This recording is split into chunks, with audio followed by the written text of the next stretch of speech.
having realistic waves to a hot air balloon to enjoying a cup of tea. Here are the top 10 mods to make your Minecraft experience just a tad bit better. This is the new hot air balloon in Minecraft. You can easily craft it like this. And the fun part is that this hot air balloon works just like in real life. To ascend, you need a flint and steel to burn hot air into the balloon. And to descend, you'll need to add sandbags as weight by using sand. But since you can't control the direction it's going, you might want to craft a gust gauge, because the gust gauge will let you know the current wind direction, and that way you'll know where you're going. But can you fly it in the end along with the Ender Dragon? Well, yes, you can, but be careful because you might drift away from the island. This is the new coolest plan in Minecraft, because with just 2 glass bottles, you can now make yourself a wine bottle. And you guessed it right, those new plants are grapes. By harvesting these grapes, you can either choose to eat it or put them in a pot to step on it. Why? Because by crushing these grapes, we get ourselves the new grape juice, and we can make so many different types of new drinks with it. Like this cherry wine that would give you regeneration. But not all drinks are good.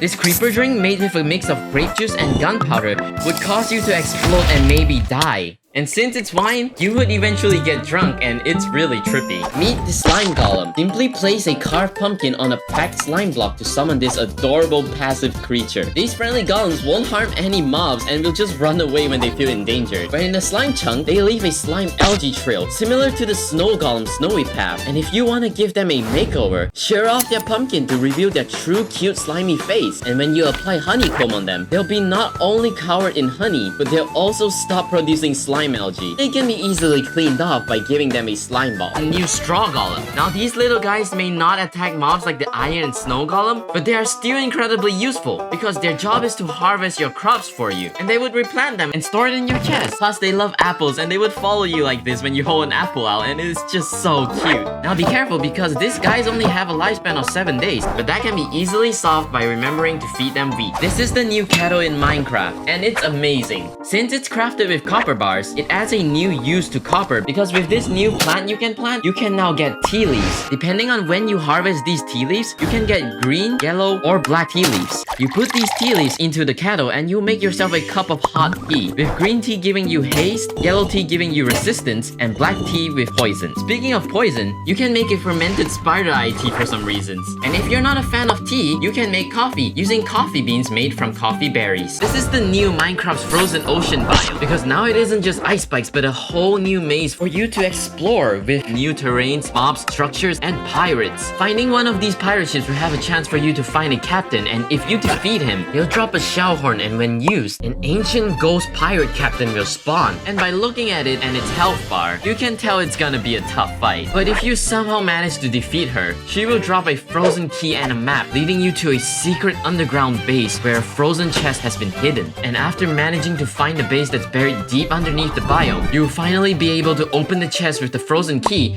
to treat yourself to some sweet rewards. If you ever tried to eat fancy in Minecraft, it would probably turn out to be like this. But not anymore, because now you can enjoy a candlelight experience too in Minecraft. Because now with the help of glasses and plates, you can use the plates to plate all of these new dishes. Soup pasta ribs, including the beef Wellington. I wonder what would Gordon Ramsay think of this. Oh, and don't forget about the new fancy furnitures like this cloth table that can be expanded however you like. This new set of chairs that can be made from all types of wood, and this sofa that probably would feel great to sit on. Now this is how you have a fancy meal in Minecraft. Minecraft armor trims can be put on tools now, because with advanced netherite, you can now craft a netherite iron with 4 iron ingots surrounding a netherite, which then can be made into netherite gold, netherite emerald, and netherite diamond. Now unlike the armor trims, these can not only be applied to armors, but also tools, making it not only break stuff faster, but to have fortune to it as well. The same goes with swords with extra damage and extra drops from mobs. But there's more, because there's also armor perks now, with netherite iron armor making phantoms friendly, and emerald on enderman. This is cool, but I think it's way too overpowered. What do you guys think? What if candies would be added to Minecraft this Halloween? Now, killing mobs will drop a goodie bag that has candies in them. But here's the catch. These candies aren't just regular candies. For starters, killing a creeper drops this candy, and when you eat it, you get blasted into the air, exploding all the mobs below you. Eating this spider eye chocolate will let you climb on walls. Now this one's pretty cool. The candy dropped by gas would make mobs run away from you because they think you're a ghost. And the coolest one of them all is this candy dropped from drowned zombie, because when you eat this, you can travel across the ocean like this. Subscribe if you think this should be added for Halloween. Whee! Cooking in Minecraft can be kinda boring sometimes, but what if it was fun and the food actually looks good? You see, in Minecraft, you would just put your food in the furnace and wait for a boring looking food to be cooked. Nothing really special. But what if we had cooking pots and skillets, and you could make dishes that look like this? You get your ingredients just like in basic Minecraft, but instead of a furnace, you cook it in a cooking pot with actual recipes that you can learn. Oh, and this skillet, you can now fry an egg in Minecraft. Also, you can make these big feasts to share with your friends that looks absolutely amazing. There's honestly so much possibilities, and this is just so much more fun. Have you ever watched those videos that go something like... Yeah, I know, you've probably seen a million of them. Well, these videos are actually made by using the physics mod that you can download yourself. Now water has waves, and god, it looks amazing. But without shaders, it honestly looks kinda weird. Also, breaking blocks is just so satisfying now. I mean, just look how the blocks crumble. Plus, it couldn't be more fun to be opening doors now. And probably one of my favorite parts of this mod would be blowing stuff up. I am so close to 2,000 subscribers, so you have to subscribe.